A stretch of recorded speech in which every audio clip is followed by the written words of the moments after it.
Yang sama-sama kita hormati Ibu Ketua DPD Indo Jawa Barat Budise, atur nuhun Ibu, anak dengan anak juga saya sangat perhatian kepada Ibu Indo KBB, semoga senantiasa sehat dan sukses dalam aktivitasnya.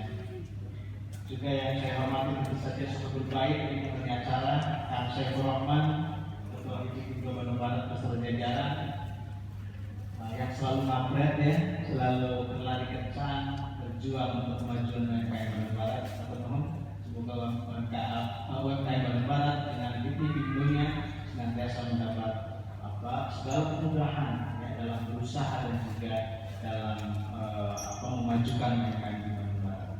Tidak lupa hadir banyak tamu istimewa di sini, perwakilan dari BJB ya. Terima kasih Pak, juga dari BPJS Ketenagakerjaan. Ibu dari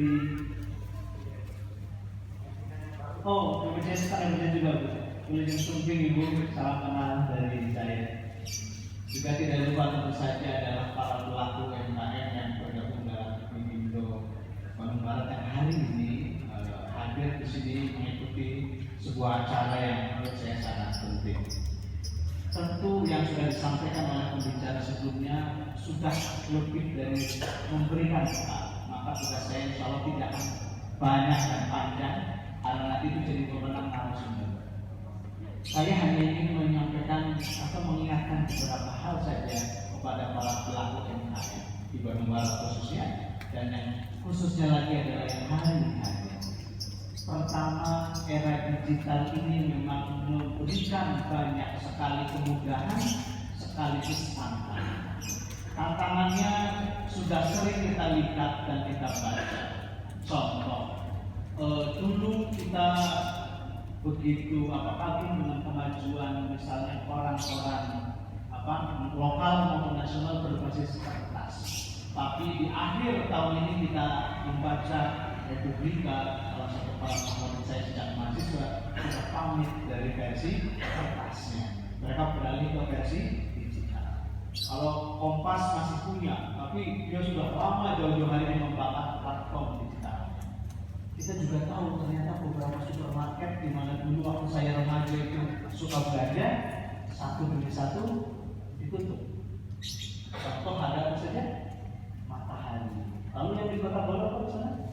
Giant, ya. Ini bukan Giant yang temannya Shisuke atau Doraemon ya. Giant itu. Juga mungkin yang lain. Bahkan di berbagai TikTok yang kebetulan lewat di beranda saya, seringkali ditanyakan bahwa sejumlah toko-toko besar yang berhimpun dalam sebuah bangunan enggak seperti mall juga tutup sepi dan lain. Kemana mereka? Bisa jadi mereka tidak menggunakan ruang etalase itu sebagai platform utama mereka dalam berjualan. Saya sih berprasangka baik mereka sudah bertransformasi menjadi toko online yang kebetulan juga di Indonesia banyak. Tinggal pilih mau Shopee, dari Tokopedia, Lazada, dan macam-macam. Kita juga mudah-mudahan bisa berencana suatu hari juga punya platform sendiri, misalnya nggak ada salahnya. Apakah Bandung Barat atau Jawa Barat itu juga sudah dalam perintisan ke arah sana. Artinya itulah ya, era digital begitu banyak mengubah kondisi kehidupan kita. Pilihannya adalah tadi kata Pak Kiai, bertransformasi, berinovasi, atau mati di dunia. Dan saya kira yang betul kondisi ini disadari oleh para pegiat pelaku UMKM di Bandung Barat. Ya, maka pesan saya Bapak Ibu sekalian, ya tentu jangan alergi dengan perubahan zaman ini. Juga perubahan zaman ini membawa bahwa jumlah penduduk dengan usia yang relatif muda, yang seringkali kita sebut dengan generasi milenial, generasi Y, generasi Z, ya, Gen Z misalnya, atau generasi zilenial itu menjadi kelompok usia yang cukup dominan. Perilaku mereka berbeda dengan perilaku saya yang sudah masuk kategori kolonial, ya. Jadi juga harus menjadi poin yang harus dipelajari di haji. Kita bikin dong, nggak perlu buat kajian sendiri. Insya Allah di internet tersebar berbagai informasi kajian tentang apa karakter generasi Z misalnya, generasi Zilenial dan lain-lain. Yang kalau disimpulkan mereka multitasking, bisa melakukan beberapa kegiatan pada saatnya atau waktu yang sama karena dengan mereka menggunakan gadget. Mereka juga sukanya rebahan, tetapi rebahannya bisa jadi tidak sembarang rebahan. Rebahannya mungkin sambil mengerjakan tugas atau mungkin bertransaksi. Ya. Jadi kelihatannya memang malas-malas, tapi mungkin dibalik itu mungkin tidak. Dan lain-lain. Mereka mungkin lebih suka berada di mengikuti kata hatinya, ingin di luar, maka muncul istilah healing, dan lain-lain. Hanya itu harus waspada Bapak Ibu sekalian. Teknologi digital juga masuk ke beberapa hal yang menurut kita harus diwaspadai. Satu, hoax, berita bohong, berita palsu yang menurut hadis dan Al-Quran adalah harus kita jauhi.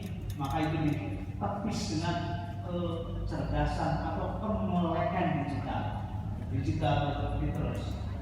Caranya adalah jangan biarkan jempol kita begitu otomatis share dan like ya. Tahan dan lain-lain.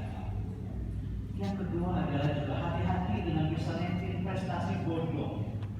Mungkin Bapak Ibu mengenal beberapa orang yang hari ini berurusan dengan APK. Awalnya kita tahu mereka berjulukan crazy rich misalnya, tapi belakangan kita tahu mereka melakukan flexing, pura-pura kaya dengan mengumpulkan dana dari orang lain yang kemudian juga bisa jadi investasinya bodong atau investasinya secara legal belum diakui negara. Hari ini juga kita harus waspada tentang itu. Hati-hati bermain seperti itu karena cukup dengan modal hak. Saya ingin menegaskan bahwa era digital kesimpulannya ibarat pisau bermata dua. Kita bisa menggunakannya untuk motong-motong, mentimun atau apa untuk kemudian mentimun itu kita jual menjadi makanan. Misalnya kita mencoba, kalau nggak hati-hati juga bisa mengiris tangan kita. Jadi tergantung the man, the person behind the knife, ya. Tergantung orang di belakang pisau, ya. The man, the person behind the gun. Digunakan untuk apa di digital ini? Ya. Tentu kita harus pastikan digunakan untuk hal-hal yang itu poin pertama tentang dunia digital. Kedua, ini semacam kegembiraan bagi saya bahwa secara makro nasional sesungguhnya pelaku UMKM itu begitu gede, di angka mendekati 60 juta Bapak-Ibu sekalian. Tetapi sayangnya yang sudah masuk merambah ke dunia digital itu baru 10%. Ini juga tantangan bagi Bapak-Ibu ya. Sebagaimana poin pertama tadi, jangan alergi dengan sosmed dan lain-lain. Hari ini lagi tren adalah TikTok misalnya. Kalau tidak itu juga digunakan untuk mensupport jualan atau produk Bapak-Ibu sekalian. Ya, siapa tahu nanti bisa jadi artis ya dari situ begitu. Yang ketiga, Bapak-Ibu sekalian, saya rasa sesuatu itu ada life cycle-nya. Termasuk dalam bisnis. Awalnya adalah lahir, ya. Lahir dulu, merintis. Bapak-Ibu merintis di sana tertentu. Life cycle-nya diawali dari situ. Setelah itu mungkin berkembang atau grow, ya. Bisa pendapatannya awalnya 1 juta per hari jadi 2 juta dan seterusnya naik. Lama-lama bisa buka cabang dari 1 kantor pusat jadi punya 2, 3 dan lain. Itu namanya itu. Ya. Setelah itu Bapak Ibu akan mengalami apa yang disebut dengan maturity. Sudah kalau sudah tumbuh, Bapak Ibu sudah sangat gede menguasai produk pasar dan lain-lain dari Bapak Ibu, UMKM Bapak Ibu. Sudah bisa mengajar ya, menjadi coach bagi yang lain itu maturity, matang. Tetapi juga jangan lupa setelah itu seringkali akan muncul iklan, akan lulus ke bawah. Itu life cycle-nya begitu. Lahir, tumbuh atau growth, matang, jangan-jangan juga iklan. Nah, hati-hati dengan itu. Nah, untuk Bapak Ibu bisa tumbuh terus dan juga mature dalam waktu yang lama, Bapak Ibu juga harus memperhatikan apa yang sebenarnya roadmap dalam pengembangan UMKM.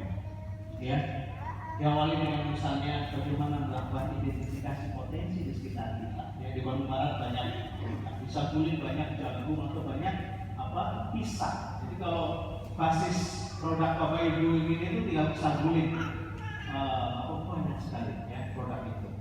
Jangan lupa juga tadi disinggung oleh Pak Ketua Divisi Bandung Barat tentang legalitas.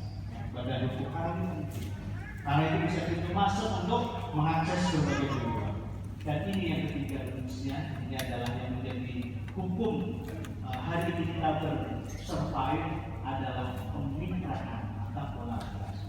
Caranya salah satunya adalah dengan berserikat atau berkumpul. Jadi pelaku UMKM yang tergabung dalam Tipis Indo itu sudah memberikan salah satu roadmap dalam pengembangan UMKM, yaitu karena bergabung dengan Tipis Indo secara otomatis Bapak Ibu sudah melakukan proses kemitraan atau kolaborasi. Tetapi jangan berhenti sampai di situ, karena begitu banyak stakeholder di luar sana yang insya Allah membuka pintu bagi Bapak Ibu sekalian. Bagaimana yang ada di belakang ini, dari BPJS Ketenagakerjaan, dari PJB juga selesai punya program ya Pak ya, jadi bisa sharing di sini. Mungkin juga dari BUMN, mungkin BUMN di Jawa Barat yang besar dan lain-lain. Ini juga saya rasa perlu dilakukan kemitraan, partnership, kolaborasi. Dan terakhir yaitu roadmap pengembangan. Dalam roadmap pengembangan adalah ada pembinaan usaha. Sesuatu nggak mungkin kalau udah merasa puas, harus ada semacam coach, orang-orang besar, orang-orang sukses yang konon secara statistik hanya 5% yang sukses.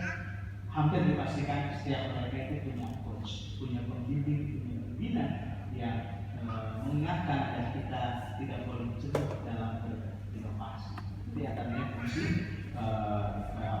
dari kemitraan atau pembinaan usaha. Dan terakhir, Bapak Ibu sekalian yang saya sampaikan, tentu yang Bapak Ibu lakukan adalah sesuatu yang mulia.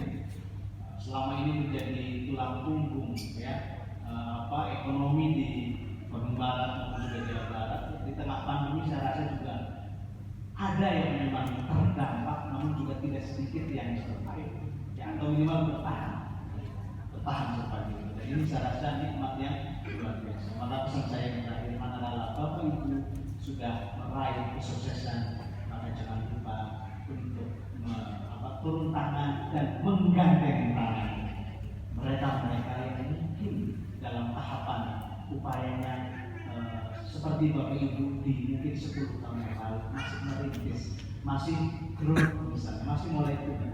Jangan lupa, karena spirit berbagi sebagaimana tadi diamanatkan oleh Pak Kiai Agus tadi, itu memang sesuatu yang taken for granted. Mau tidak mau harus dilakukan, karena balasan kebaikan adalah kebaikan. Hal jazaul ihsan bil ihsan. Ar-Rahman ayat 60. Dan itu saya mohon dijadikan salah satu kredo, keyakinan atau panduan bahwa kita insya Allah tidak akan pernah kecewa dengan berbuat baik, karena Allah yang akan membalas kebaikan. Dengan kebaikan yang berlipat, Tuhan itu jaminan dari Allah. Selamat mengikuti acara yang insya Allah luar biasa. Dan sebagai penutup, saya juga punya pantun sebagai rasa bahagia saya berada di tengah-tengah Tipis. Jalan-jalan ke Karangasem, jangan lupa membeli baju. Selamat kepada UMKM, semoga terus maju. Mohon maaf kalau kekurangan, dan dengan mengucapkan Bismillahirrahmanirrahim.